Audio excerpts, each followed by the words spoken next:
a lot more work to go. So you definitely will be in the fray. This, as the vice chairman said tonight, this isn't your final decision. This just keeps the ball rolling. All right, all in favor, signify by saying aye. Aye. Opposed, same sign. Mr. Chairman, point of privilege, who was the second on that? Thank you.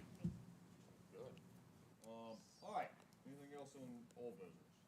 New business, Madison County transfer refund. We did put the memo, that Brian Daniels, the Commissioner of Revenue from July 2nd, has put in front of us. Mr. Daniels, what would you like to address here? Yes, the code. You do not have that, because I did it as an after. So the Code of Virginia requires any refund to be granted by the Board of Supervisors. Looking first a memo to issue a refund. We noticed as we were working business tangible property, noticed some errors in reporting, discovered overassessment of several items, some of them being reported as tangible property, but they were actually real property. One being a key misstroke. Normally we have controls in place to discover those. It just, granted, it went through. The people that we overassessed did not discover it, and they paid it, and so now here we are requesting that refund. And we also have the resolution requesting refunds up to $10,000 be, directed to the treasurer to issue those outside of this. So. Should you find any more? Correct. We issue refunds, or we direct the treasurer to issue refunds daily. I think this resolution will clean up, and direct the code a little better there. So we're just requesting that the resolution be put in place so that we can issue refunds like we normally do, and be fully compliant. So, but there is one that's over the $10,000 threshold. The resolution. Yeah, that's a good question. The resolution that we're looking at is the next item. Will that be an annual resolution, Hannon, or would that be a standard, just standing complete? All right, there you go. Good. It's even better. So the point of requesting an action, I'm sorry I didn't have this memo in your packet, is this resolution doesn't occur. So it'd be the preference of staff, and correct me if I'm wrong, Brian and/or Hannon, is to have two separate motions if you're in agreement. Your first motion would be authorizing the treasurer of Madison to issue the refunds as outlined in the July 2nd, 2025 memo drafted by Commissioner of Revenue Brian Daniel. And then that will take care of those refunds. Moving forward, as the code provides and it's outlined in this resolution, if the board so chooses to pass that, then each time that occurs, up to $10,000, over that, which you have one of those on your memo list, those would come back because that's not covered by this resolution. But moving forward, anything under that 10,000 threshold, it would be handled. I still believe consent by county attorney, but then authorized and issued by the treasurer should you pass this resolution. How many refunds annually do we have over 10K? Very few. Very, Yeah. I mean, we come to you guys when we have one, so it's No problem. Just a quick question. You said that you found this error, right? That your department did. right. In working this year's business tangible property, we discovered these. Was this like a standard audit, or just this every year we go through this? Every with year we go all through the them. businesses. Like I said, things were, oftentimes when they're reported to us, there's brief descriptions. So you don't, Right. you think you know what it is, but through further communication, we discovered, hey, these are, actually, they're real estate. We don't need to be, taxing you for these. And then the other one was, again, just a key punching error that rolled through. No, I'm glad we found it and our citizens didn't find it. Sure, and sure, the- right, because then they feel unjust. So, Right, right. Of course, to make things correct and just, we came to you to ask for the refund. No, thank you for finding it. And do we have something in place to catch these every year? Yes, there are identifiers. Like I said, this just happened to run through without being able to discover that. And we'll put further controls, tighten those down a little bit. Normally, if something like that, not quite to this extent, but typically the taxpayer would question it. However, we are dealing with large accounts. Right. So the taxpayer's used to paying, larger bills. Gotcha. All right, thank you. Other questions or comments? Please, Just one Jim. and just out of curiosity, Brian, why the $10,000 mark? I mean, That's the Code of Virginia has that that threshold. is the code. Right. Yeah. All right, If I might, just. please. Yeah, I went to the Commissioner of Revenue's office to go over these, to get comfortable with the refunds. I mean, think like a shed, whether or not that's considered personal property, or that's considered real estate. And then, like you said, the other one was just fat finger and the keyboard the wrong way. The refund also comes with interest, to the taxpayer. Good.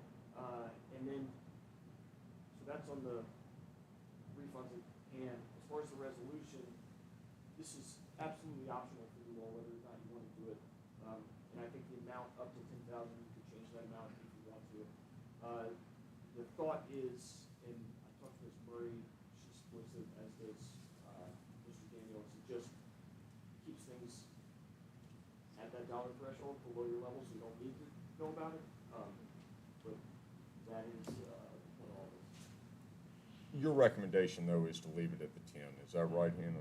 Yeah, yes, And to pass the And to resolution. pass the resolution and the memo. it is. I mean, there's still checks in place between, because for refunds, it's got to be, I have to county sign treasurer it. doing it based on commissioner. Just Identifying.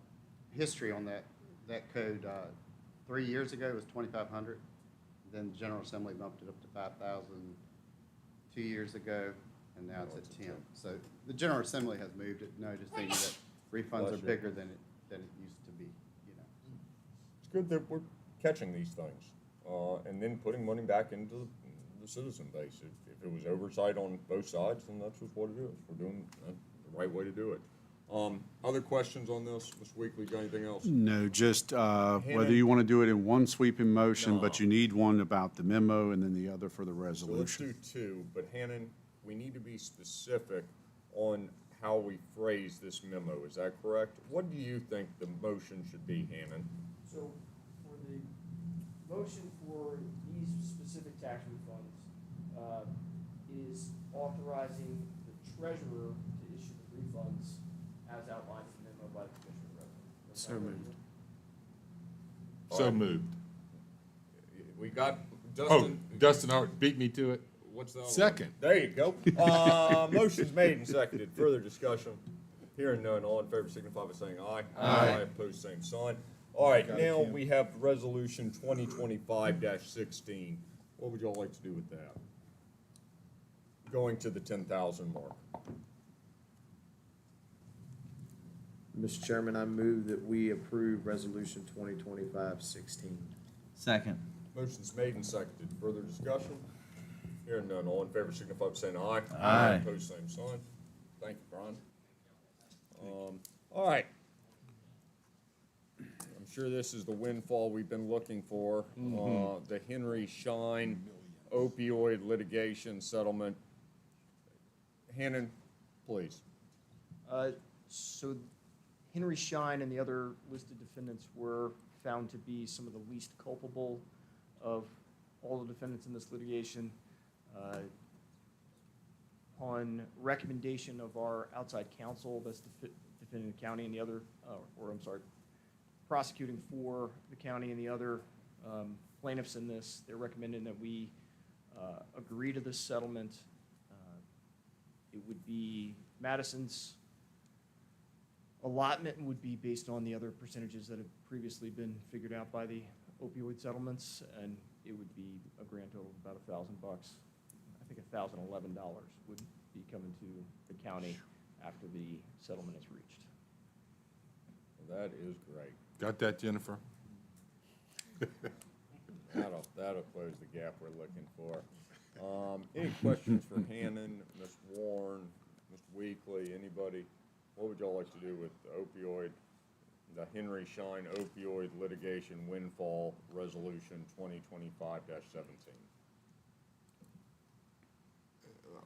Mr. Chair, I move that we approve Resolution 2025-17 as presented. A second. Motion's made and seconded. Further discussion? One question. Please. Chair, is that the end of this, or will there be more? Different. There are more coming. All right, just since Jim went down the path, what's the next large company that's probably going to settle on this? Look, Please.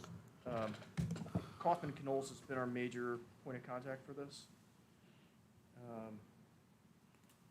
And I know they've got a settlement conference call coming.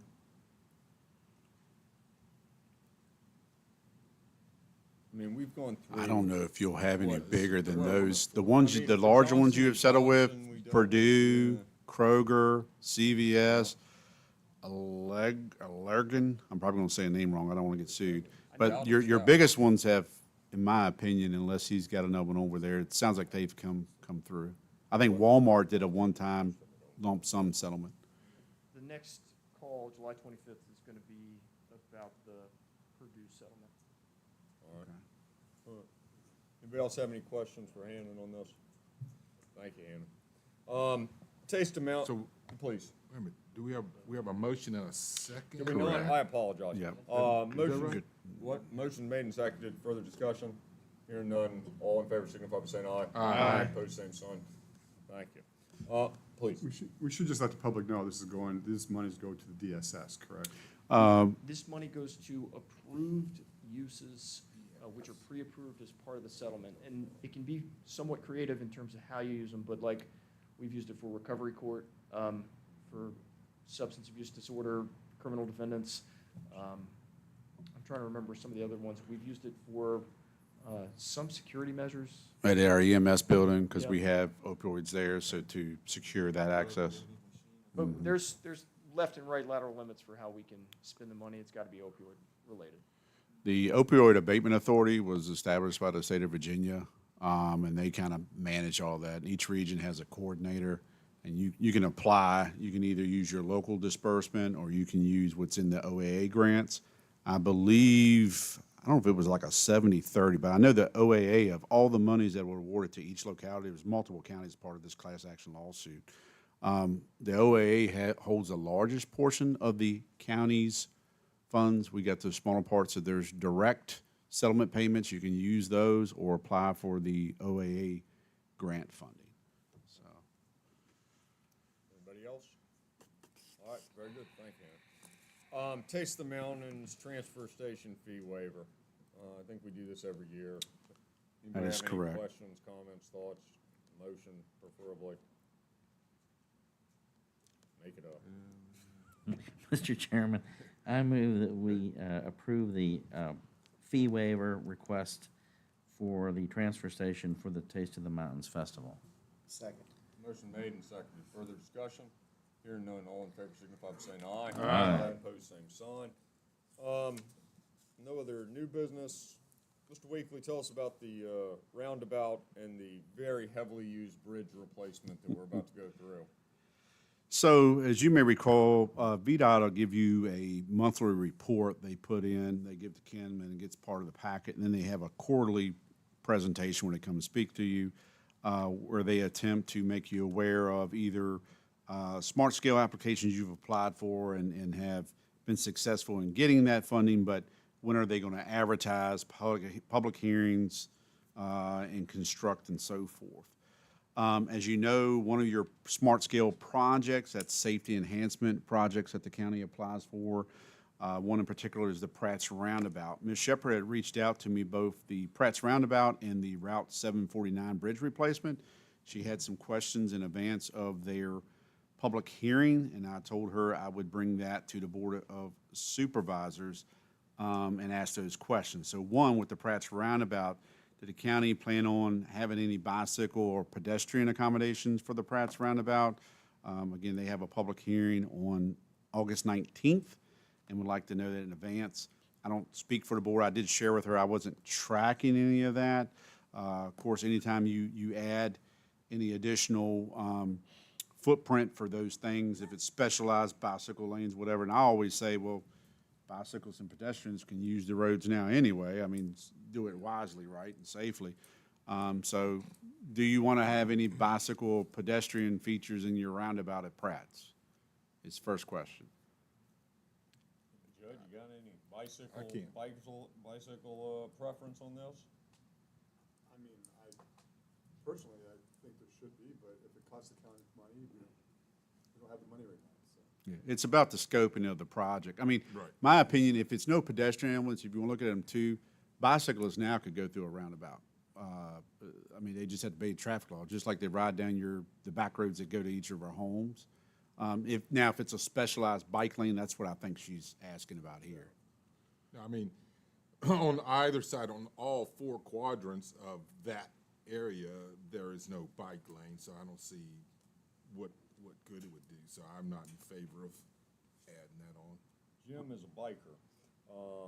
You have any preference on this? I do. Yeah, there you go. Anybody want to add bicycles or pedestrians to the roundabout?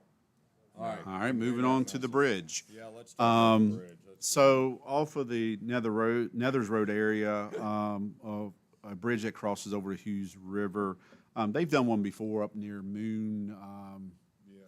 is that Moon Road, Moon Drive?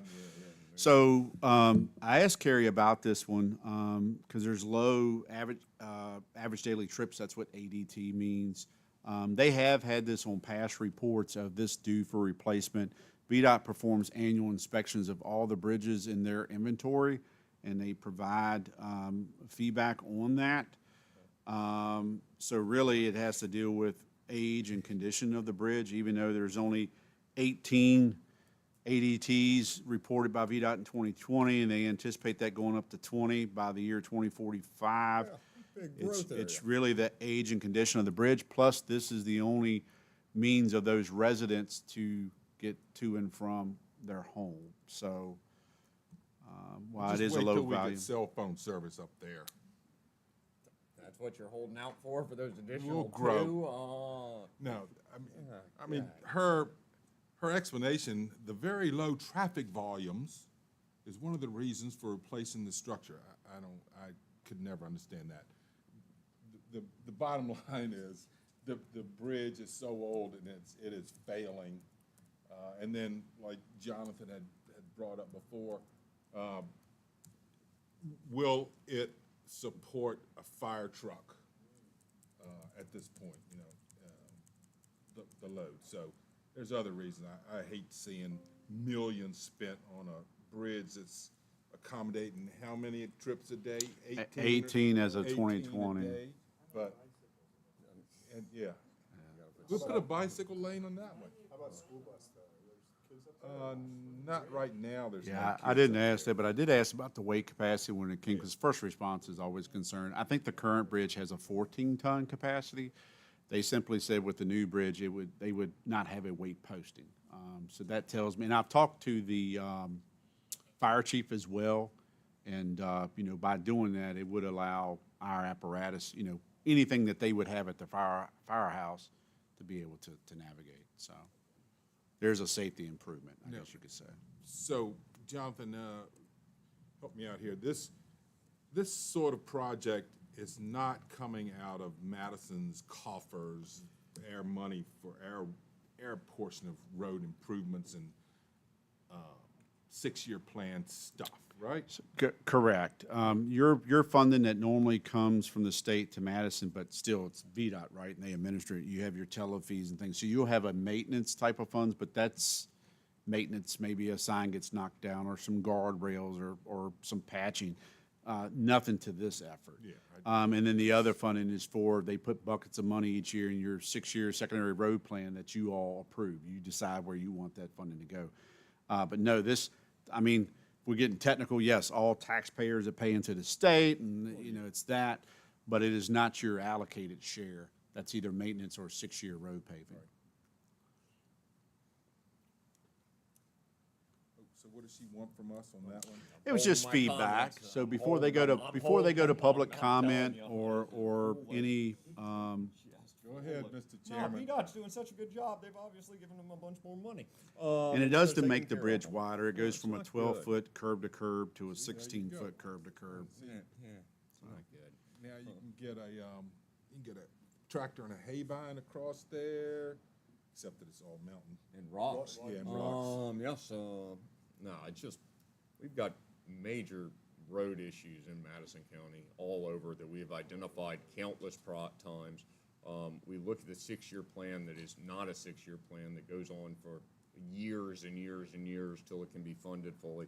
And we're working on a bridge that has 18 people, and we're gonna spend millions of dollars on that. And that's just crazy to me. Maybe I'm probably looking at it wrong, but that's just crazy to spend that kind of money. Anybody else got anything on some road replacements?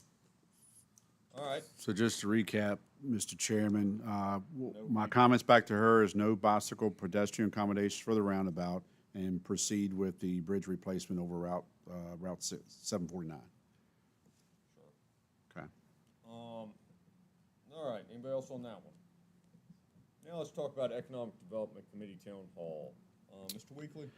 Yes, and I will, at some point, I'll call on Supervisor Jewett, who's the chairman of that. We've advertised it, and if I've done it wrong, let me know, but we advertised that it kind of as a joint effort between the Board of Supervisors and the EDC, and I know Mr. Jewett wears multiple hats. That has been advertised as a special meeting. I've talked to the county attorney. We've had discussions on it. I've talked with the chairman of the board. It just seemed more appropriate to do it as a special meeting than just have it, say, as an agenda item on your normal meeting. Plus, we advertise it as such, so we're trying to bring more awareness.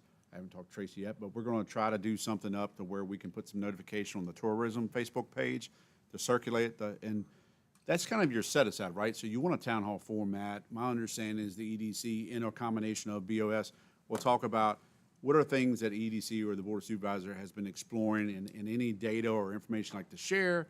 And I imagine at some point you're going to ask the public, what do you think about those items, or what are things you would like for you to be exploring? So we have set that and advertised for August the 12th at 6 p.m. per your direction, and it will be held in the board chambers.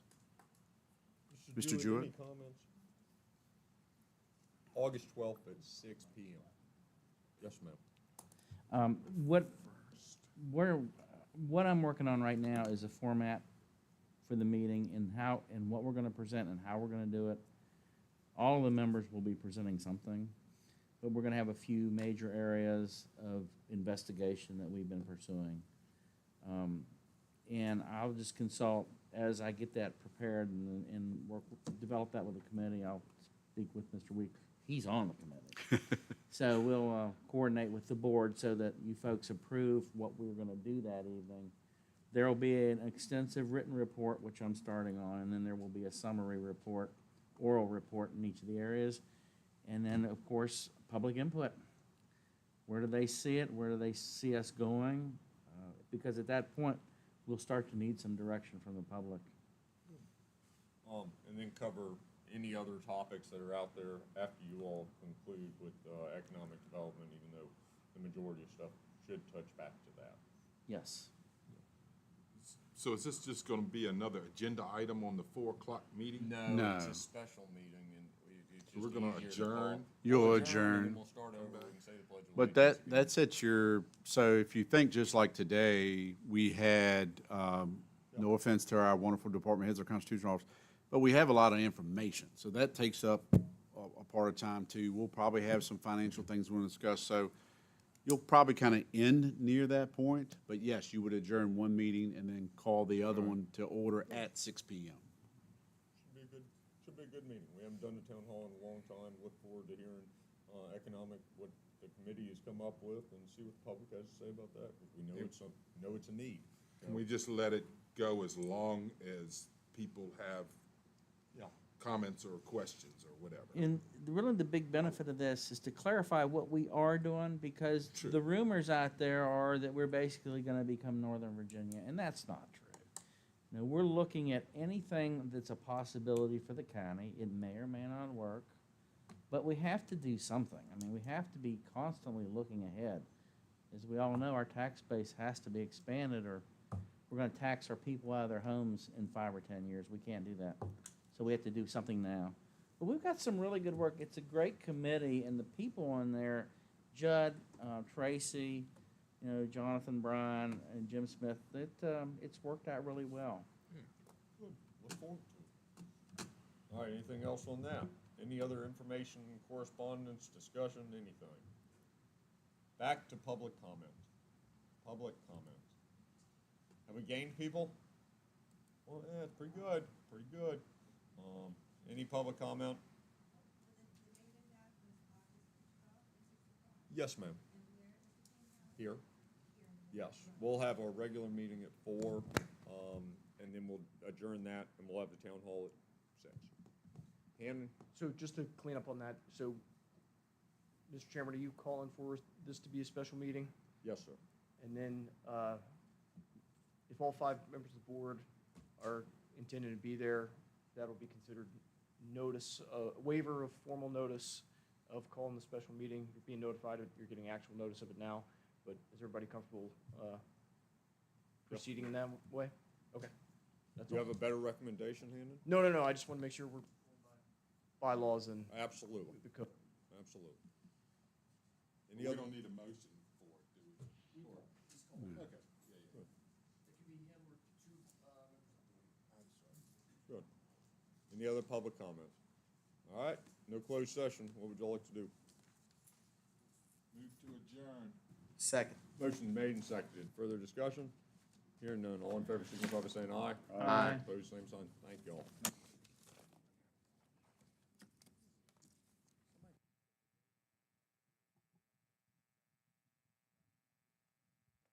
This conference is no longer being recorded.